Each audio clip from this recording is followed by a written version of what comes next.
Alrighty, we're back. I turned 20, and these are the 20 things that I've learned. I turned 20 on August 5th, and this video was going to come out August 5th, but I went to a concert August 4th. And then another concert August 5th. Had a party August 6th. August 7th, got allergies, and that same day I got COVID. So, we're back. Like, we're back from COVID, so we're just gonna jump right into it. On my birthday, I wanted to reflect about the 20 things that I have learned. I've learned more than just 20 things, but I really wanted to take 20 of my favorite things that I've learned and make a video about it because I thought it'd be really cool. Plus, to provide you guys some like point of view, like different perspective, and I don't know. Hopefully, you guys like it. All right, let's get to it. So the first one is to read. When I was younger, when I was in high school, we were forced to read books that sucked. So for me, going into college, I didn't think I would like to read books until one of my friends at the time recommended me the book The Alchemist by Paulo Coelho, which is this book right here. I ended up reading this thing around 4 times, and I've cried in every single time. That's when I found that there are certain genres in literature that I'm more attracted to. And so from there, I read so many books from Paulo Coelho, who's one of my favorite authors, Don Miguel Ruiz as well, his book, The Four Agreements and the Fifth Agreement, which he actually wrote with his son, by the way. And I found more books that I just really liked. And I think this is like the most important thing is to just read, learn from different people's perspectives, and just consume that. Reading is such a valuable skill because like not only do you learn a language while you're doing it, but it also teaches you so much about like culture and point of view, depending on what you read, right? Because me personally, like as much as I love to read those books, I love reading manga. I love reading manhwa, which is like Korean manga. I like to read comic books as well. So it really just depends on what you do. And on top of that, I have a personal rule. If I like the book, I will buy the physical copy. I read all my books electronically. I just go to like Zlib or LibGen and then put them in iBooks on my phone or my computer. And then from there, if I really like the book, I'll buy the physical copy. But as much as I like to sit down and read, I would definitely say that the second thing I learned was get off your ass. Just move, exercise. We're not meant to be sedentary. And take it from me, someone who literally works from his desk, even though it's a standing desk. Just move. Your body is not meant to just sit down for so long. I plan out like certain hours out of the day for me to go on walks, for me to exercise and stuff like that because I can really sit down on this desk for like 8 hours, but it's not good for you. It's not good for me. So truthfully, as simple as it is, get off your ass. Which kind of segues to my next thing that I learned, which is lesson number 3. Little by little, one goes far. And that's a quote by J.R.R. Tolkien, who is the author of Lord of the Rings and also the creator. Basically, this quote encompasses just a big idea, which is the person that enjoys to walk will walk further than the one who wants to walk a mile. Enjoy the journey, not the destination. Process over product. Don't chase perfection, chase progress. Stuff like that. And it's a really important quote that's helped me out a lot because I'm someone that's very self-critical. And I feel at times when we're self-critical, we're criticizing ourselves for not being able to do a big leap all at once. And sometimes we need to practice like those little mini jumps before we get there. To me, this quote just means a lot to me. I use it every time whenever I feel stuck, whenever I'm learning something new, and I'm like, oh, I'm just not grasping it. I'm like, dude, like, that is part of the progress. Like, you not getting it is part of the progress. Eventually, you will get it. And even though you might not get it now, you'll get it soon, or you'll get it later. For lesson, which is another segue for lesson number 4, which is to just have fun. Let loose. Especially at this age, whenever you're 20, right? Like you're supposed to have stuff figured out. And honestly, you're not. Really just have fun, experiment. You're in your 20s, I'm in my 20s. This is like the next 10 years of our life that we just have to just really just gain all the skills that we want to learn, experience all the experiences we want to experience before we start getting broken backs, actual like risky responsibilities, and having to focus on retirement and stuff like that. So honestly, just have fun, be easy yourself. And on top of that, something that I'm seeing now is like the hustle culture. It's like glorifying that every little hobby you have needs to be a moneymaker. It doesn't. It really doesn't. When I started reading books, I read like 12 books in like 3 weeks. And I was like, oh my God, like I can make a podcast about this. And I made one. It's called The Daily Highlight. You can find it on Spotify. And it ended up ruining reading for me because sure, I gained the skill of speed reading, which is super helpful now. But now when I read a book, I have to like really put myself, sit down and read it. When before it was like, oh my God, like I get to read another book, let's do it. But because of my podcast, it made it like work. And I didn't like it. And I was making money from it, like it was quite lucrative, but it ruined it for me. So not everything has to be a moneymaker. If you want to go to the gym, you want to work out, you want to be bulky, you don't have to be a gym influencer. If you want to do makeup and stuff like that, you don't have to be a makeup influencer. Also leads me to my next thing. In a way, we're trying to make these things as smooth and seamless as possible here. Lesson number 5 before I have a freaking aneurysm is that nobody cares. No one cares. So put yourself out there, execute on those ideas, and try and do new things. A little exercise that I recommend, because I was doing this starting junior year. I would go to like little markets or supermarkets or even restaurants, and I would talk to the cashier, and I would have to compliment them. And or as I'm walking down the aisle and I find somebody, like I find a stranger and they're wearing something that I like or something that intrigues me, I either ask them about it or I compliment about it. And I think it's just so cool. It really just puts yourself out there. And after that, like 5 minutes later, they're gonna forget who you are. So it's literally just like free practice. Just try it. Don't do it with everybody, but just pick and choose, okay? But by doing this though, when I would leave, like when I would compliment these people, they would be happy. And that's actually when I learned my next lesson, which is number 6. Leave a seed everywhere you go. And you don't have to leave a seed everywhere you go, but let me explain what I mean by a seed. So by seed, I mean just leave like something a little positive into somebody, right? So whenever I would find these random people at the supermarket and they were wearing some nice shoes that I really liked, I would compliment them, be like, yo, I really like your kicks. And they would say, oh my goodness, thank you so much. And to me, like that was like leaving a little seed, because maybe they were going through something that was really bad. Maybe they're having a really bad morning, and by my little compliment, I'd like to think that it helped them just a little bit. And there's actually been multiple times when I was working at my grocery store in the past, these customers, they would come back and they'd be like, hey, like, thank you so much for complimenting me that day. I really needed that little encouragement. And it's just stuff like that. Like you don't know how your words are going to affect others, let alone yourself, which leads me to my next point. Lesson number 7, speak life over yourself. I'm telling you, we're making this thing as seamless as possible. So something that I found was that speaking life over yourself, you're with your body and your thoughts, like you're with yourself more than anybody else will be. And it sounds pretty obvious, right? But the times that you're not with somebody, or the times that you don't have that external encouragement or support when you need it, you're gonna need to give it to yourself. And in my personal experience, there has been times where, although I was surrounded, I was truly alone. And it was by me speaking life into myself that I was able to make it out of it. And so that's why for me, I'm super passionate about being positive, being optimistic, and being forgiving with myself. I just think it's a very beautiful thing of like self-care, but also something that's important and so essential for your life. Because you never know whenever you're on your deathbed, and it's by those little words that you give to yourself that you'll be able to truly make it out of it. So it can be like, oh my gosh, you look really good today. Like you wake up, you go to the bathroom, you're like, oh my God, I look so bad right now. That's initially, but it's then you gotta do the cringy, hype yourself up kind of thing where you're like, no, you look gorgeous today. Actually, like did you do something different with your eyebrows? You look really good. You're gonna look like a maniac, by the way. Like if you have roommates or like if you're still living with your family, you're gonna look like a maniac, like a sociopath, right? But you have to do it, and you don't have to do like that. But you can kind of be like inside your head, you can be like, you know what? You look kind of cute today.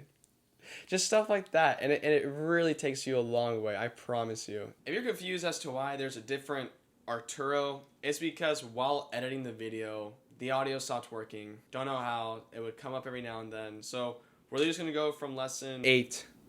You can learn/do anything. I'm a big believer that there is nothing that I can't learn, and there is nothing that anybody else can't do. It's as simple as a mindset shift.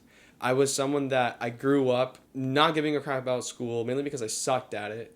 For like the longest time, I would get like D's and F's and C's, maybe an A or a B if I was good. And I had a 2.8 GPA, and I was going to different high school or different middle schools and high schools at some point. I was going to get kicked out of my own high school. And it was through a class. It was actually my first 9th grade class. shout out to my teacher. I'm going to leave her unnamed, but she was a math teacher. She taught us growth mindset.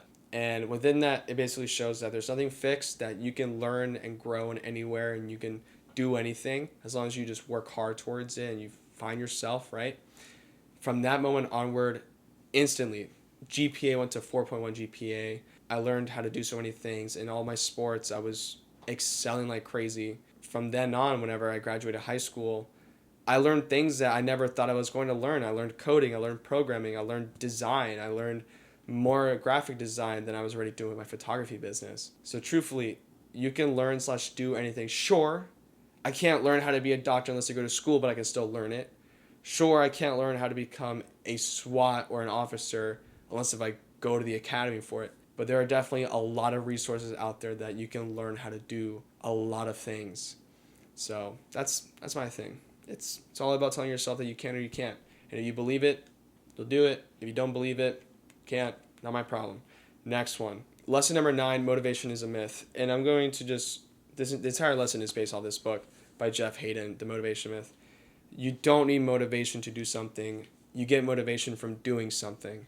And it's by taking 5 minutes, as everybody hears on Instagram or TikTok, little productivity hack. Just do it for 5 minutes, and then you'll see you want to keep doing it. That's where it comes from. It's from doing something for a little bit, seeing that there's like a result from it, and you're like, wow, like I could do that? Or that's what that means? And then from there, it's from your results that you're like, whoa, holy crap, like I want to do this more. So action creates motivation. Motivation does not create action.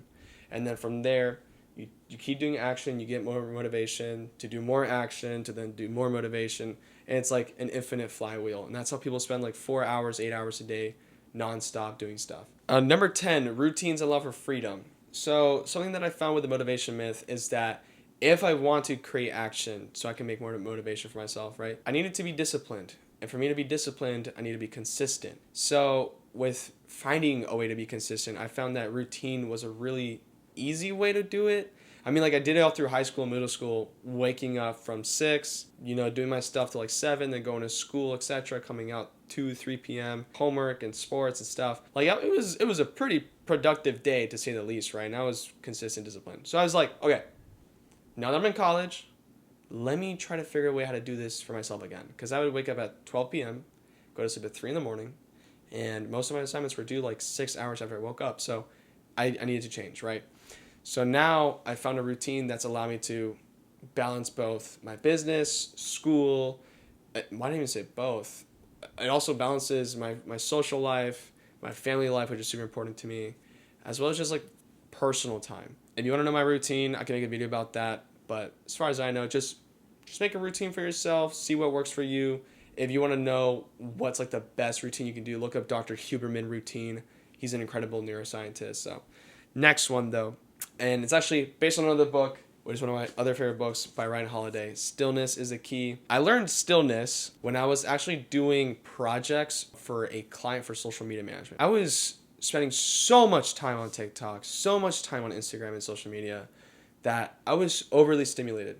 I was so mentally and cognitively exhausted that I couldn't do my business, which is creative work. It's designing websites and applications and then developing them. On top of that, I was also doing content creation for my own personal brand. I found that I needed to figure out a way how to balance all this noise and reduce the amount of inputs I'm getting. And so I found the book Stillness is a Key. And truthfully, it really is. Like finding ways to be bored, whether like by bored it's like you're cleaning the house, you're cooking, you're baking, you're walking, you're running, you're working out, whatever, something that really puts you in the present. And one of my favorite things to do is swim, because I'm not trying to freaking drown while I'm doing my workout, so that really keeps me focused. Basically, I just found that you don't always have to be stimulated. If you can figure out a way how to find eustress, which is what stillness is, in between being productive and also challenged at the same time, that's the best way. And I recommend the book. I'll literally just read you off the chapters. The chapters themselves will give you ideas, right? So become present, limit your inputs, empty the mind, start journaling, which is a great segue to my next point, is journaling. Which is a kind of mixed with another point, which is that for self-improvement, it's important to be self-aware. So with journaling, I learned this from Stillness is the key. I hated writing before. I don't like writing. I use Notion for everything. But as soon as I started journaling, my life completely changed. I was doing a little prayer journal in my senior year from August 2019 to August 2020. It was cool. It helped me out, but it wasn't really journaling. So I stopped it, unfortunately. After high school, I bought this journal, used it once. A year later, which was this year, when I was doing my social media management, being so stimulated, I was starting to write down everything in here. I would write down my ideas. I would write down how I felt that day. I would write down etc. Right? And I finished it. I don't know if when I originally recorded this YouTube video, if I finished my journal or not, but I finished my journal. And now I started a new one. So super excited. What I found with journaling or writing was just mental clarity. It was really so liberating to just write down everything that comes in your mind that's stimulating you throughout the day and just putting it on paper and seeing it and being able to edit or erase, add on to it. It was a very powerful thing. So I'm glad that I found that out for myself. I think it's something that you got to find out with your own time and like with your own experiments. On top of that, which is the other point number 12 is that self-awareness is important for self-improvement. You can read as many books as possible, but if you are not aware of your shortcomings, you will not gain benefit from those books. When the pandemic started, everybody was interested in hustle culture, grinding, productivity, and becoming an entrepreneur, but also a lot of books spiked, and specifically in this self-improvement genre. I was one of them. I was one of the people that bought like 20,000 books because I wanted to become like the next Ali Abdaal or the next Matt D'Avella, etc. But one thing that I've always been good at is being aware of myself. And with those books, it was easier for me than others to grab things that could help me out and then apply them to the places where I was weak in, and also apply them to the things that I could better in. But a lot of my friends that bought the same books or that bought book from that genre, because they weren't aware of themselves, they weren't able to improve, and they actually resent those books and say, "Oh, those books don't work. Atomic Habits doesn't work." And it's like, no, it's just that you're not aware of what you need to work on. So that's one big thing. If you really want to improve yourself, become aware of yourself first. Next point is a point that actually I created, MESP Framework, or the MESP Framework. And what this stands for, it stands for mental, emotional, spiritual, and physical. And something that I found with myself is that in any of these areas, if I lack, in all the other areas, I lack. Mentally, if I'm sad that day, emotionally, I'm sad that day, physically, I don't want to do anything, and spiritually, I'm going to be crying to Jesus. But if another day where emotionally I'm like super happy, physically I'm going to be working out a lot more, spiritually I'm going to be praying a lot more, and mentally I'm going to be just so clear and so happy. And that really translates to me having better creative work, being more productive, and just being a happier person. So I found like little tiny exercises that I can share with you on how I improve these things, because these aren't things that all of a sudden I learn and I'm done. Like that's permanent. I have nothing else to learn about them. No. Every single day I'm doing little things to continually practice these things, because these are like muscles that you have to continually work on. And when you don't work on them for a little bit, it shows. So with mental, something you can do is you can just meditate, you can journal, and you can look at the things that make you happy or look at the things that make you sad, etc. Write down those triggers. Emotionally, something very similar, except if you want to become better or improve your emotional health, something that I found was honestly just going to therapy, talking to someone, or even talking to yourself. I found that to be very liberating, just having all these emotions stuck in here and then regurgitating them out to someone or to yourself. Very beneficial. Spiritually, I found that whether or not you're religious or not, because I've been both atheist and also Christian, just keeping up with whatever school of thought that you want to believe in. For me, at some point, it was Stoicism. But with Christianity or whatever, praying every single day or just pointing out things that I'm grateful for, honestly, super helpful. And that's also helpful for emotional mental health as well. But with physical, just walk. The least you can do is just walk. That's like the least thing you can do. You can take care of your teeth, you can wash your face, you can eat healthier, sure, but just like easy into it. Just walk. And that's like small little ways you can improve in those things. Do your own research and find different ways that can help out. Those are things that I found on my own and also with some research. But the most important thing for me is what affects me chemically. We already talked about thoughts, which is something that can change your chemical makeup, but also your food and nutrition, super important. If I'm eating crap that day, in all 4 areas, I'm going to feel crappy. But if I'm eating healthy that day and I'm eating foods that are higher in protein and like lower in carbs, oh my goodness, in all areas, for me, I found I'm like super happy and super productive. So that being said, we all live in America. McDonald's right across the street. However, your kitchen, I hope, has rice and chicken. Just do that. Simple. Point number 15, we can't choose how others respond, but we can choose how we respond. With that being said, we live in America, at least the most people that are watching this video. Road rage is a big thing. You can't control, I can't control, none of us can control how the person that is driving that just cut us off, we can't control them from that point on. Like, we can't. But we can control whether or not we get mad at them and vocalize and become physical with it, by flipping them off, right? Or throwing a tantrum. Or we can simply just realize, okay, we can't control them.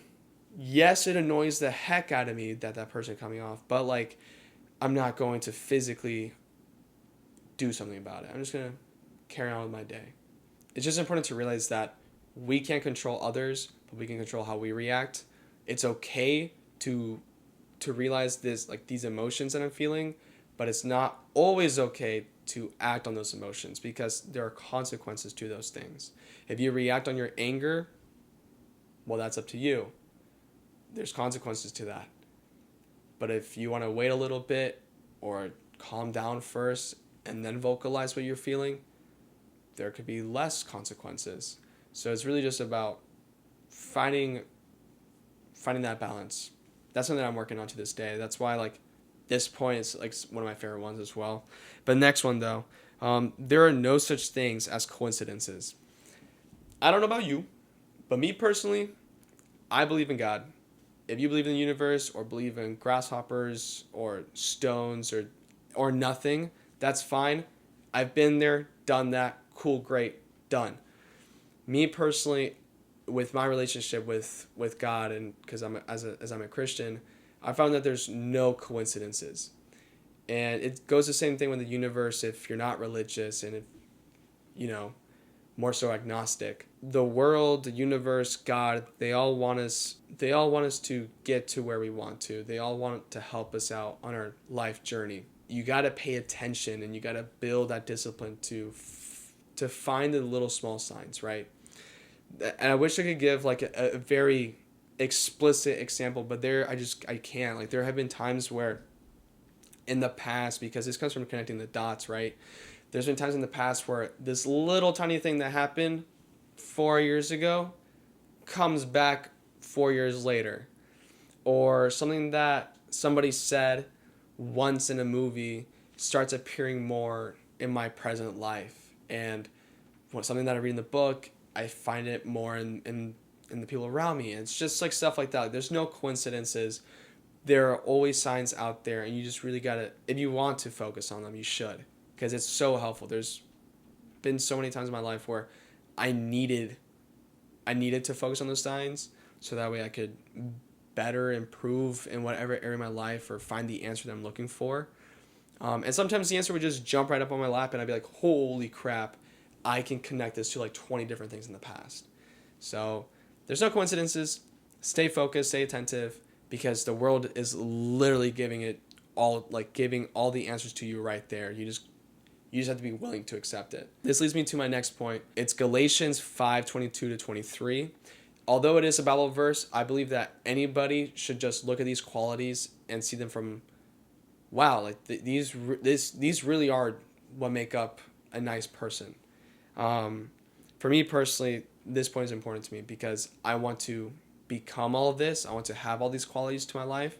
Not so that I can be referred to as perfect, but just because I think for me personally, it'll give me a lot of self-satisfaction knowing that if I die, somebody can describe me as somebody like this, or at least I can describe myself as someone like this, which is someone that's loving, someone that's joyful, peaceful, patient, kind, good, faithful, gentle, has self-control. Just having those qualities, I believe, makes up a really nice person. And I found people that are both atheist or Christian, and they've had these qualities, and they've been one of my best friends of all time. So, hey, no coincidences, you know what I'm saying? Number 18, don't settle for friendships and relationships. I don't know how old you are watching this video. I don't know if you're 5, 10, 50. Don't care. Don't know. But what I will say is that as you grow up, you're going to see that your circle is going to shrink, and that's a good thing. You want to have quality people at the table as opposed to a whole bunch of people that shouldn't be there. And I grew up as someone where everybody in high school kind of knew of. I wasn't popular. I was just cool with a lot of people. And afterwards, not that we're like not like friends, but like we don't keep in touch. But I keep in touch with like a significant few. And that's okay. But there's also been times where I needed to let go of friendships. I need to let go of relationships because they've been toxic or they've been negative, and it's affected me in all ways of my MESP framework: mental, emotional, physical, and spiritual. It's okay to do that. Don't allow someone to tell you like, hey, you shouldn't let go of that friend even though they're toxic to you. Hey, you shouldn't let go of this girlfriend or this boyfriend even though they're toxic. No, like, you should. The moment you spot the red flag, communicate with them, whether friendship or a relationship. Communicate it with them and see if they're willing to change, see if they're willing to work on it. But if they're not, you got to go. You got to do what's best for you. Next one, number 19. People are people too, okay? This can go in so many areas, but whenever I used to work in a grocery store, we would be degraded, dehumanized. Especially like it was so ironic. I was in a Publix. We would get treated this way by like our managers and even by our customers. Not all managers and not all customers, right? But people are people too, man. Like, just talk to them as a person. If you see that someone's on a shift and you're having a bad day, don't take your anger out on them. They don't deserve it. Okay, because you wouldn't want that done unto yourself. If also you see someone that's having a bad day and you're in the grocery store or whatever the heck, ask them like, hey, how's your shift going? And you'll see like it takes away that little barrier of like, oh my God, hi, how are you? And it really just makes them a person. And they're like, oh my gosh, wow, like my shift's going good. I think like I'm about to clock out soon. Treat people how you want to treat people, because people are people too, man. They're not your punching bag. So just show them some love. Point number 20, have gratitude. And this is really simple. Just be grateful of the things that are overlooked. Every single day that we wake up, that's a blessing. Every time that we have the opportunity to talk to one of our friends or family members, despite us having an argument with them or having our differences, that's a blessing. If you're allowed to eat something that maybe you didn't want to, but you can still have it to eat, that's a blessing. It's those things that people always say, oh no, that sucks. Why is my Wi-Fi slow? Why is the house not that cold today? Why is my phone about to die? Wow, like I hate iPhones. Those are all blessings because there are people out there that would kill to have those problems. And unfortunately, if you live in America or in the West, the culture here is very entitled to these conveniences, to these blessings. When in reality, we're not promised jack.